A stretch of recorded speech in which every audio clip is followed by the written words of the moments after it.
but it has Leslie Nielsen, who you'll probably recognize from movies like Airplane and Naked Gun and that kind of thing. And you know, I don't know for sure. I don't watch those kind of movies, but you know, you recognize them. Pat. We need the Doppler effect to pass. Okay. I got a good one. All right. So Leslie Nielsen. Also, I hate to say it, but there's only one woman in this movie. I wouldn't bring it up. But Horrible! Horrible! Boo! However, it does have Anne Francis, and she may not be woman enough to take Loretta Lynn's Man, but she can definitely take this movie, and you'll see what I mean. Okay, bad So anyway, her career, she continued on for many years afterwards to still be pretty. And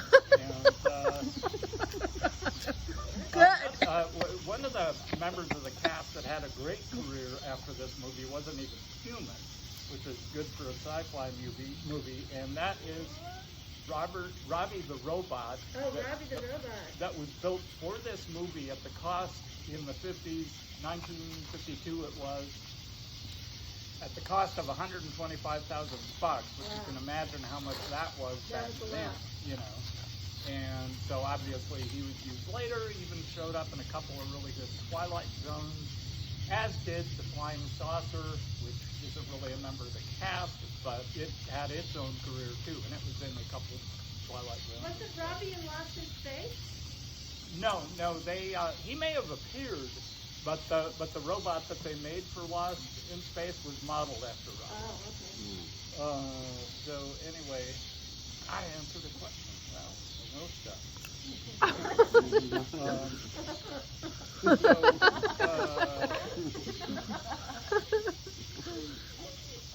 So anyway, it came out in 1952, which made me about 2. No, you were born in 1954. Yeah. No, wait a minute. You're -2. No, wait a minute. It came out. No, you're right. All right. Shame. I was little when I saw it. Okay, we'll leave it at that. And there are scary parts in it, but it didn't kill me. What my advice about that is just go ahead and be scared. And closing your eyes isn't going to do any good because the sound is just as scary. Anyway, the music and sound effects were created by a husband and wife team named Louis and Phoebe Barron, who heavily relied on ring modulators as Ben, like that. I have no idea what a ring modulator is. And it's possibly the best sci-fi movie made in the 1950s. Woo! According to IMDb.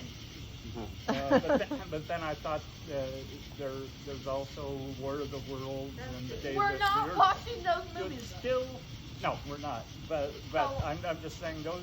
You know, there were those movies, and they came to mind mostly because it was on the because you might also like this, but you know, whatever.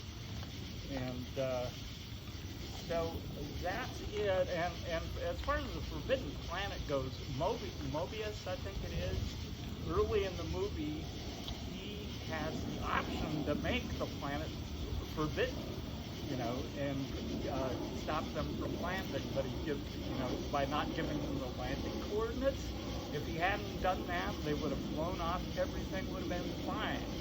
But, you know, he gives them the landing coordinates so they land, and a lot of stuff happens. You'll see. So anyway, so I'm glad he did, because otherwise we wouldn't have this movie. So welcome to the Forbidden Planet. Woo! Yeah!